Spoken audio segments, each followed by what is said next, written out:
अलिबाग समुद्र किनाऱ्यावर बिअरची बाटली पोटात भुसकून तरुणाची हत्या करणाऱ्या तिघांना स्थानिक गुन्हे शाखेनं बेड्या ठोकल्या आहेत। हे तिघही अक्षय साखर येथील राहणारे असून हत्या केल्यानंतर ते पसार झाले होते। अलिबाग समुद्र किनारी शनिवारी रात्री किरकोळ कारणावरून मितेश जनार्दन पाटील या तरुणाची हत्या करण्यात आली। पेण तालुक्यातील गडप चिरबी येथे राहणारा मितेश आणि त्याचा मित्र प्रथमेश पाटील हे दोघे शनिवारी रात्री 11:30 वाजेच्या सुमारास अलिबाग समुद्र किनारी बिअर पीत बसले होते। बिअर पीत असताना मितेशच्या हातातील बिअरची बाटली खाली पडून फुटली, त्याचा आवाज झाला। यावेळी तिथे शेजारी दारू पिण्यासाठी बसलेल्या अन्य 5 जणांनी या दोघांना शिवीगाळ आणि मारहाण करण्यास सुरुवात केली। मितेश आणि त्याचा मित्र प्रथमेश यांनी तिथून पळून जाण्याचा प्रयत्न केला, मात्र यावेळी एकानं मितेश याच्या पोटावर आणि खांद्यावर धारदार शस्त्राने वार केले। यात मितेश गंभीररीत्या जखमी झाला, त्यातच त्याचा मृत्यू झाला। या घटनेचा गुन्हा अलिबाग पोलिसात दाखल करण्यात आला। घटनेनंतर स्थानिक गुन्हे शाखेचे पोलीस निरीक्षक बाळासाहेब खाडे यांनी सहाय्यक पोलीस निरीक्षक भास्कर जाधव आणि पोलीस उपनिरीक्षक अनिल गोसावी यांची तात्काळ वेगवेगळी पथकं तयार केली। या पथकांनी तपासाचे चक्र वेगाने फिरवून राज रमन जयगडकर, प्रथमेश शेखर घोडेकर आणि प्रमोद किसन साठविलकर तिघेही राहणार साखरी,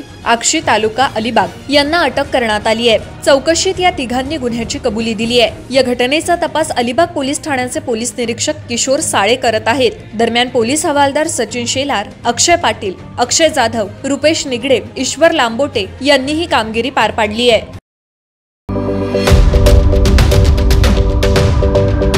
YouTube वर सुद्धा रायगड टाइम्स सर्च करा आणि पहा रायगडच्या कानाकोपऱ्यातील प्रत्येक बित्तम बातमी।